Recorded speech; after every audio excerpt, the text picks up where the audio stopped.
السلام عليكم ورحمة الله تعالى وبركاته لما نقيات يوتيوب aan salaamay casharkan wuxuu ku saabsan yahay sidee filim aan soo degsan ama movieska aan ugu sameyn subtitle ama sida loo yaqaano tarjumaan marka aan ku tuso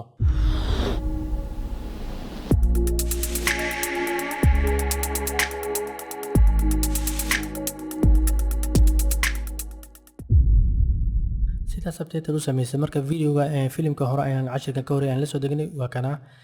haddii aan right click ku dhahno aan ku furno open with aan dhahno VLC aan ka doorano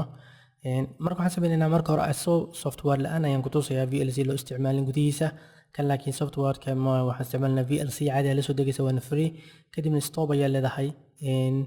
filimka marka stop dhahdid oo ujeeda subtitle ma lahan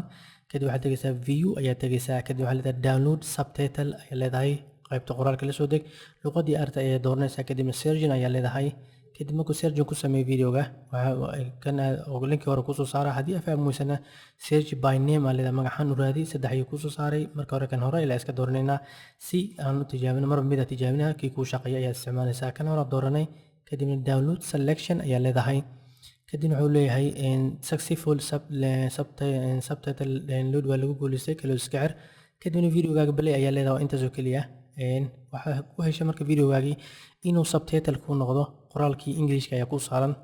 markaan ku tusaya insha Allah bina karim cashar ku xigana waxaan ka dhiganaa sida luqadii Carabiga aad ugu dhigaleed video ay ratid inaad daawatid oo Carabi ka dhigtid marka meel kasta gudbo ujeeda subtitle si toos ayuu u soo baxayaa markaan VLC ga ayaan ku tusay laakiin VLC ga barnaamij kale lagu daray ayaa jira asigana oo la dhahayo VL sub la dhahayo kaas ayaa jira casharka dan ku xiga noqon doona insha Allah bina karim ka faa'iideys wanaagsan oo ujeeda subtitle kan caadi ugu shaqeynaa maxaa iska xirno فيلم كارتين سيدا سيوسو من كتا السلام عليكم ورحمة الله وبركاته جزاكم الله خيرا